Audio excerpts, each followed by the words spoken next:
All right, let's go. It is February 6th, 2024.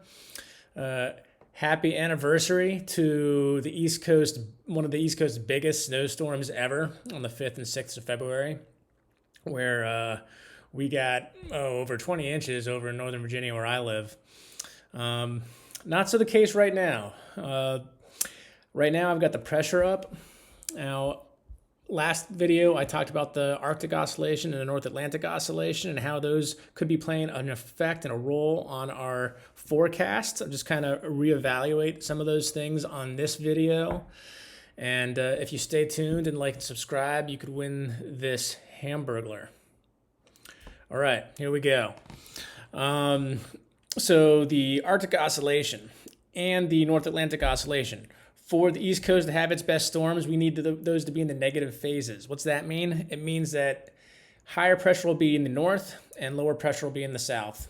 And so right now we're seeing that. The last video I showed, you saw all the orange, which is low pressure up top, and high pressure on the middle. And that meant we are in a positive Arctic oscillation. For the North Atlantic oscillation, we want to see a positive oscillation by it being low pressure over Iceland and high pressure over the Azores. That was also very much the case the last video I did. And I also mentioned that kind of around right now, this time in the last couple of days, we should be seeing a flip on that, where the Arctic oscillation and North Atlantic oscillation will go negative. And when that happens, it allows the polar vortex to free up and draw some cold air farther down into the United States and Europe. So we're going to focus on that and see, is it happening? Well, yeah, it is. And what's going to happen because of that? Are we going to see any snow, any big snowstorms on the East Coast? So we're going to go ahead and start going forward 12 hours at a time here. And so again, we like seeing the purple up top and orange below that. That means we're in a negative phase Arctic oscillation.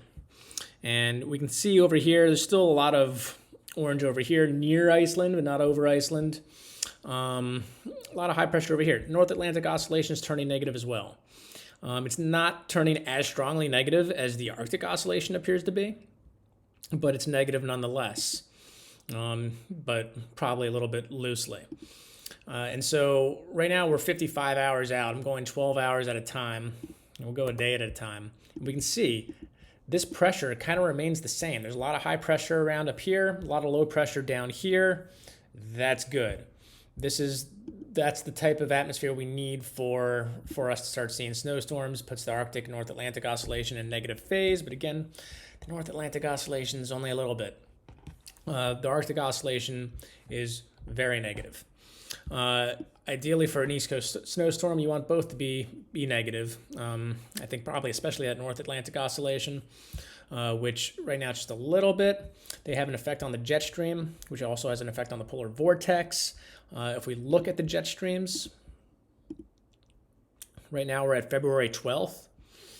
I'm going to go ahead and change this guy to static. There we go. So right here, you can see we have this strong subtropical jet stream over here. The polar jet stream, when you have a negative NAO, negative AO, Arctic oscillation, North Atlantic oscillation, it tends to weaken that polar jet stream. And so we're actually seeing that. It's less noticeable right now than it is at other times. And it also tends to fragment it. And so we're definitely seeing that. It causes these big loops to occur, these big curves to occur, where you get a little warmer air underneath the loop here and colder air up there. But as they dip down, well, now your colder air dips down too, which is, again, a benefit of the weakening jet stream and the negative NAO and AO. But there's something I'm seeing consistently over the next couple of weeks, really. Right now we're 138 hours out. And notice the subtropical jet stream, how it dips down here and then comes back up. That's too far north to really give us a ton of cold air, especially on the East Coast. We need that to dip down further as well. If I go forward, we'll go 2 days. And we'll go forward there. And there's not a ton of change. right here, it gets pretty interesting. Look at that polar jet stream dipping down like that and then kind of merging in with the subtropical over here. But there's a lot of cold air that's filtering in right here at that time that I bet we can check if we go hit temperature over here. And sure enough, look at all that cold air coming in. Go back to the jet stream. So we're 234 hours out now. We're going to keep going 2 days at a time. Subtropical jet stream kind of comes back up. Polar jet stream is above us. Not ideal for snow right now, at least as far as looking at how the jet stream is set up. Could that change? Definitely. I think the jet stream, when you've got a negative NAO and AO, can be very hard to forecast, and it also plays a huge role on where those storms go. And so, are we going to get any of those storms? Well, I'm going to go ahead and we'll just reload, and we'll take a look at what the environment looks like right now. And we'll go 12 hours in advance each time. I'll throw my location up there right there. All right, and we'll go 12 hours at a time. Are these storms going anywhere near us? California just got slammed by a bunch, but those aren't really making their way over to the East Coast. And so right now we're over at February 10th. Still not much, but we do see something coming up this way. But it kind of dissipates, becomes nothing. But we'll keep going a few more hours in advance. There's a little more. It's showing a lot of rain. This has gone back and forth a few times. If I choose an earlier model run, we'll go back to the morning run. Hit submit. And we'll go forward 12 hours because the time frame's a little off here. You can see it's a little snowier. It's been going back and forth with a snowier or rainier solution. And I think a lot of that has to do with exactly where is the jet stream going to be when this storm is passing by. Let me go back 12 hours here. And then we're going to look at the jet stream while it's in this position. And so we have all this rain here, and you can see, it's subtropical jet stream. It's coming way far north.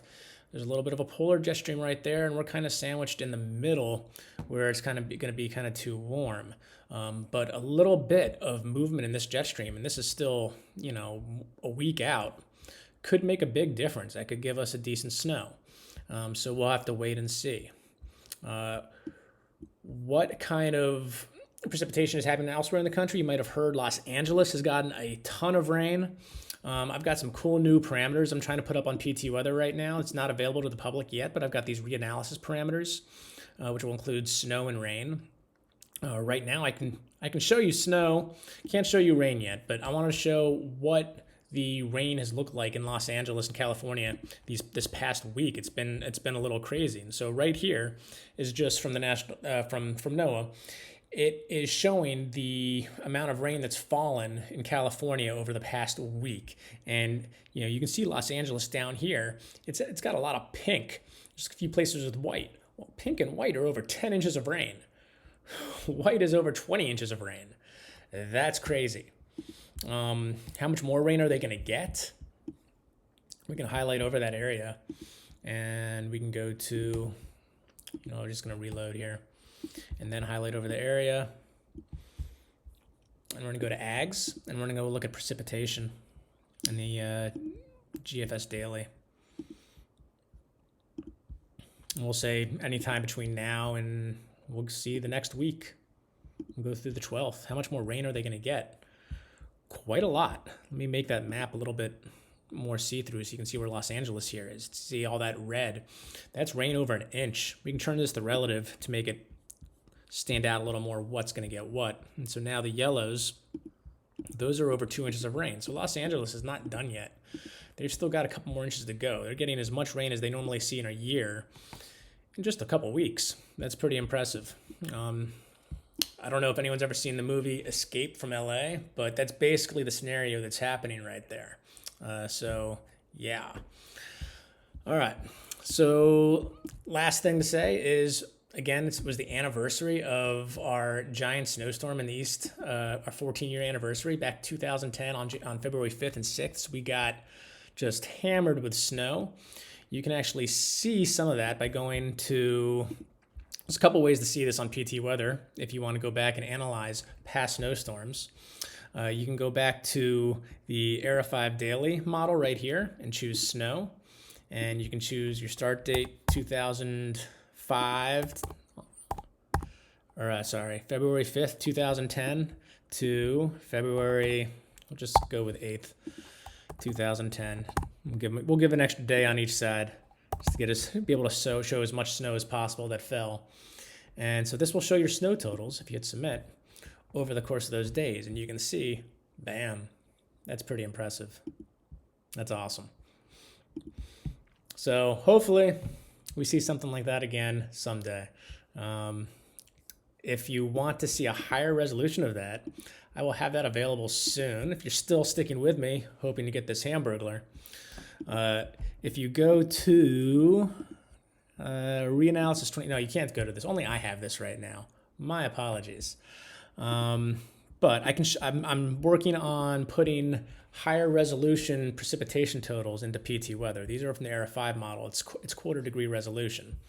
There are North American over the U.S. Models that show basically a stitching together of more accurate, higher resolution totals, and so that's what I'm trying to put into there right now. And so I am going to go to Basic tab, and then I'm going to go to Reanalysis Season, again, not in there yet, and we'll go look at 2010. And we'll change this static, and you can see tons of snow. Actually, we're going to change this to relative, and we'll change this guy to 75, lock it in place.